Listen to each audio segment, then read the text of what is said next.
Hello, मेरा नाम doctor Amit Shah, consultant neurologist. मैं बोरीवली, गोरेगांव, अंधेरी और पालघर के बीच में प्रैक्टिस करता हूँ। सबर्ब्स ऑफ मुंबई जिनको बोलते हैं, अंधेरी से लेके पालघर तक। मैं आज आपको एपिलेप्सी के बारे में जानकारी दूंगा। अभी हमने डिस्कस किया स्ट्रोक के बारे में, पेरिफेरल न्यूरोपैथी के बारे में। अभी हम लोग डिस्कस करेंगे एपिलेप्सी के बारे में। एपिलेप्सी क्या है? एपिलेप्सी मतलब मिर्गी या फिट आना, मिर्गी आना, एपिलेप्सी, ये तीनों चीज़ एक ही है। बट याद रहे, ये न कोई भूत का साया है, न कोई आपके ऊपर किसी ने भूत प्रेत का साया डाल दिया है या किसी ने कुछ कर दिया है। जो भारतवर्ष में सभी लोग ये मानते हैं कि ये पजेस हो गया है, उसके ऊपर भूत चढ़ गया है, ये कंप्लीटली गलत है। ऐसा नहीं होता है। आप ये जानिए कि बीमारी जो है उसके बहुत प्रकार हैं। जब हम इस बीमारी के बारे में पढ़ते हैं तब ये बीमारी के 5000 से भी ज़्यादा वेराइटीज़ है, अलग अलग है। हमको भी इसके बारे में अभी भी पढ़ना पड़ रहा है, क्योंकि ब्रेन बहुत कॉम्प्लिकेटेड सब्जेक्ट है। ये बीमारी खाली एक कारण की वजह से नहीं होता है। ये एपिलेप्सी शुरुआत से जब भी बच्चा जन्म लेता है और उनका जन्म के टाइम पे अगर वो रोए नहीं तो ब्रेन का डेवलपमेंट बराबर होता नहीं है और उसकी वजह से एपिलेप्सी आ सकता है। जब भी बच्चा पैदा हो जाता है और कोई कारणवश उसको दूध न मिले और शुगर की कमी हो जाती है ब्रेन में, उसकी वजह से हाइपोग्लाइसीमिया की वजह से ब्रेन में इफ़ेक्ट होता है और उसकी वजह से स्कार हो जाता है ब्रेन में और उसकी वजह से फिट आ सकता है। बाद में मेनिंजाइटिस, कोई बचपन में इन्फेक्शन होने की वजह से मेनिंजाइटिस हो जाता है। वायरल इन्फेक्शन हो, बैक्टीरियल इन्फेक्शन हो या कुछ भी, तो उसमें भी फिट्स आने का चांसेस होता है। बच्चे में और बूढ़ों में ब्रेन ट्यूमर होता है, उसकी वजह से फिट आ सकता है। ट्यूबरक्लोसिस में गांठ होने की वजह से फिट आ सकते हैं। जैसे बच्चे बड़े होते हैं, बाहर खेलने जाते हैं, मट्टी में खेलते हैं और फिर घर पे आके हाथ धो के खाना नहीं खाते हैं और फिर वही हाथ से अगर खाना खा लेते हैं तो न्यूरोसिस्टिक सर्कोसिस नाम का जो कीड़ा है वो पेट में जाता है, वो अंडा रखता है और वो ब्रेन में चला जाता है। उसकी वजह से भी ये बीमारी हो सकती है। जैसे कि आपको मालूम है, लिएंडर पेस जो टेनिस प्लेयर था, उसको भी ये बीमारी हुआ था। वो क्यों हुआ था? सलाड में कभी तो कच्चा सलाड खाने की वजह से ये ब्रेन के अंदर कीड़ा गया होगा और उसकी वजह से ये बीमारी हुआ और उसकी वजह से क्या होता है? फिट आता है। तो neurocysticercosis is very common in young adults. जो बच्चे जवान रहते हैं, कॉलेज जाते हैं, बाहर सैंडविच के वाले के पास सैंडविच खाते हैं, बट सैंडविच वाला बराबर हाथ धो के सैंडविच बनाता नहीं है, तो वो अंडा पेट में जाता है, वहाँ वो कीड़ा बड़ा होता है, उसके बाद में वो अंडा रखता है, वो ब्रेन में चला जाता है, तो उसकी वजह से ये फिट होता है। जब बड़े होते हैं, ट्रेन, ओवर क्राउडेड ट्रेन में हम लोग जाते हैं, ट्यूबरक्लोसिस होने का चांसेस बहुत रहता है। तो जब टीबी लंग्स में जाता है, वैसे भी ब्रेन में भी जा सकता है, तो ट्यूबरक्यूलोमा बोलते हैं, मेनिंजाइटिस बोलते हैं। ये सब कारण की वजह से भी फिट आ सकता है। जब बड़े होते हैं, कभी कभार कोई कारणवश ट्यूमर हो जाता है ब्रेन में, तो उसकी वजह से भी फिट आता है। कभी कोई इंजरी हो गया, हम लोग बचपन से तो पैदा नहीं हुए थे फिट लेके, लेकिन अगर कुछ कारण सर हेलमेट बिना पहने अगर ड्राइविंग किया है और बाय चांस थोड़ा गिर गए और कुछ छोटा सा एक्सीडेंट हुआ, हेलमेट नहीं पहना था और खरोच लग गई और वो खरोच अंदरूनी ब्रेन को टच हो गई। ब्रेन एकदम रूई के जैसा है और रूह के ऊपर अगर थोड़ा सा भी खरोच आ गया तो उसके जो न्यूरॉन्स है वो खराब हो जाते हैं और वहाँ से इलेक्ट्रिकल एक्टिविटी पैदा होती है, तो वो उसको स्कार बोलते हैं। वो स्कार की वजह से आपको फिट आना चालू हो सकता है। तो इसके लिए आपको अपना हेड को प्रोटेक्ट करना ज़रूरी है।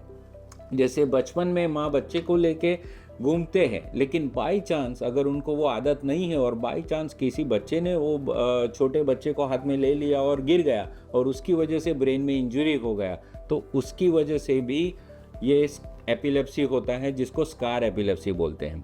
अभी आते हैं जेनेटिक कॉज ऑफ एपिलेप्सी।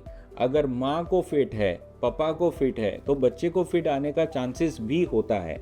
या तो आप जन्म में पैदा होने के टाइम पे फिट नहीं है, लेकिन कोई जेनेटिक कारण की वजह से आपका ब्रेन का डेवलपमेंट में प्रॉब्लम है और उसकी वजह से आपको फिट आता है। उसको प्राइमरी जनरलाइज एपिलेप्सी बोलते हैं और इडियोपैथिक एपिलेप्सी बोलते हैं, जिसका कारण नहीं मालूम। उसके लिए जेनेटिक कॉज पॉसिबिलिटी है। जैसे कि छोटे शब्दों में समझाऊं तो, जैसे कि अपना एक सेल ले लो जिसमें सोडियम एक रहता है, एक क्लोराइड रहता है। दोनों को अगर हम लोग वायर लगाएंगे और बल्ब जलाएंगे तो जलेगा, लेकिन जैसे ही सोडियम और क्लोराइड कम होते जाएगा तो वो बल्ब बराबर से जलेगा नहीं। वैसे ही ब्रेन में भगवान ने हमको जब जन्म दिया है तभी इतने सारे 20,000 करोड़ से भी ज़्यादा न्यूरॉन्स दिए हैं। वो हर न्यूरॉन्स के अंदर सोडियम रहता है, बाहर पोटेशियम और क्लोराइड का संतुलन बना रहता है। इस चीज में अगर कोई भी उथल पाथल हो एक भी न्यूरॉन में, तो ये इलेक्ट्रिकल इम्बैलेंस होता है और वहां से फिट आने का चांसेस हो जाता है। जैसे कि न्यूरोसिस्टिक सर्कोसिस कर सकता है, ट्यूबरक्यूलोमा कर सकता है, और कोई दूसरा प्रकार का इन्फेक्शन कर सकता है, मेनिंजाइटिस कर सकता है, कई और प्रकार है। कोई भी चीज की वजह से ब्रेन के इलेक्ट्रिकल एक्टिविटी में अगर कुछ भी डिस्टर्बेंस आया तो फिट जनरेट होता है। कभी कभी जो 12 standard student, 10 standard student exam के लिए जब भी प्रिपेयर करते हैं तभी रात भर जगते हैं, पूरा साल भर नहीं पढ़ेंगे, लेकिन 12वीं में 10th में एग्जाम के लिए बहुत पढ़ेंगे, 2 रात तक सोएंगे नहीं। चौथे 5वें दिन पे जब सोने को जाते हैं तभी अचानक से फिट आ जाता है। उसके लिए परमानेंट दवाई लेने की ज़रूरत नहीं है, लेकिन ये चीज़ करना भी ज़रूरी, बताना ज़रूरी है कि ये ऐसा करने की वजह से ब्रेन को इतना तकलीफ होता है कि वो फिट थ्रो कर देता है। उसके लिए आपको डॉक्टर को इलाज करना ज़रूरी है। अभी आते हैं उसके ट्रीटमेंट पे। ट्रीटमेंट में मैंने बहुत लोगों को देखा है कि वो पजेस है ऐसा करके बाबा के पास गए, भुआ के पास गए, झाड़ू मराया। मुंबई जैसे शहर में एक रिक्शा चालक, उसको इतना फिट आता था, जो मेरे पास आया बोलता है उसकी बीवी और बच्चे उसको छूते नहीं थे और फिर बाद में उनको अलग से रख देते थे।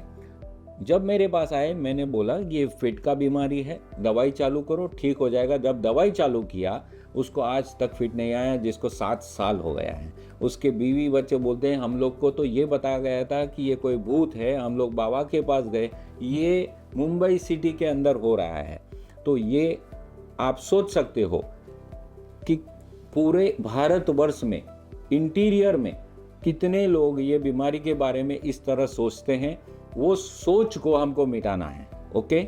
और ये अगर किसी को भी आए तो आपको क्या करना चाहिए एज अ फर्स्ट एड। अगर किसी को फिट आते हुए देखते हैं या पूरा हाथ बॉडी पूरा कन्वल्जन में ऐसे ऐसे है और आंखें ऊपर चली गई है, थूक आ रहा है, तो आपको डरना नहीं है।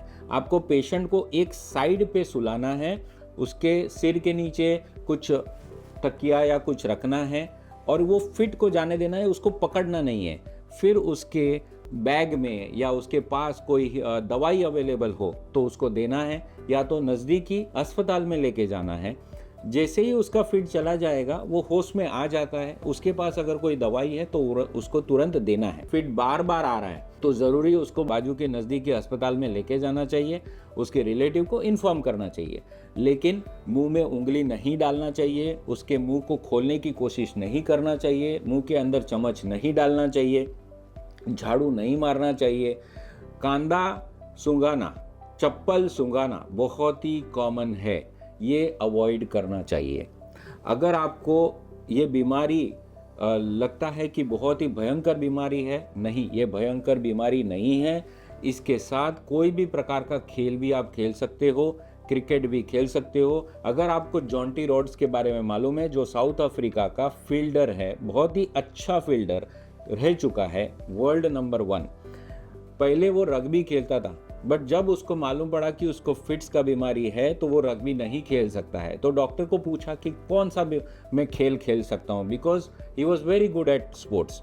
तो डॉक्टर ने बताया आप क्रिकेट खेलो। तो क्रिकेट में नंबर 1 उसके जैसा कोई फील्डर नहीं है, तो वो आप अपना करियर भी कर सकते हो। एपिलेप्सी के साथ में दवाइयों के साथ में अभी इतना ज़्यादा इनोवेशन आया है कि आप प्रेग्नेंट भी रह सकते हो, आपके बच्चे भी अच्छे हो सकते हैं। ज़रूरी नहीं है कि आपके बच्चे को भी फिट आए, शादी भी हो सकता है।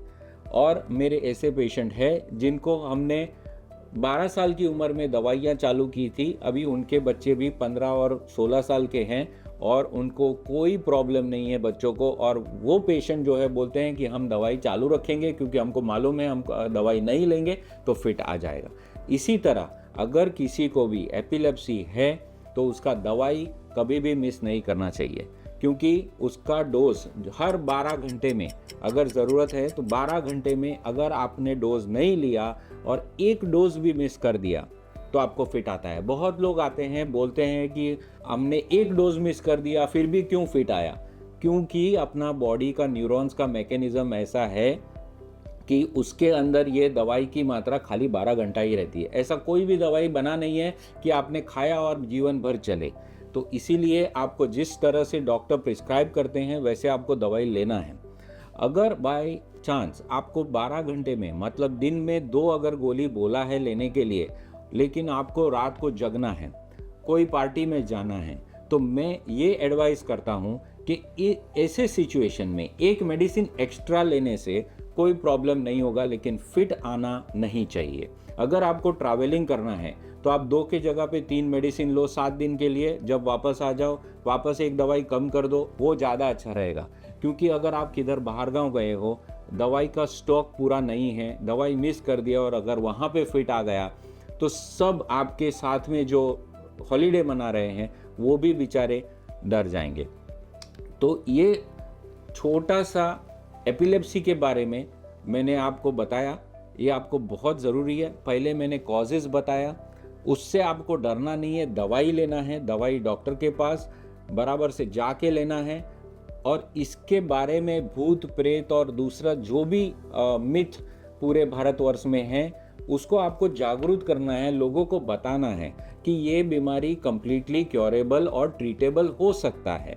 इसको अगर हम लोग दवाई लेते हैं तो काम भी कर सकते हैं, प्रेग्नेंट भी रह सकते हैं, बच्चे भी हो सकते हैं और उनको भी ये बीमारी नहीं होती है। आज के लिए इतना ही, धन्यवाद, थैंक यू।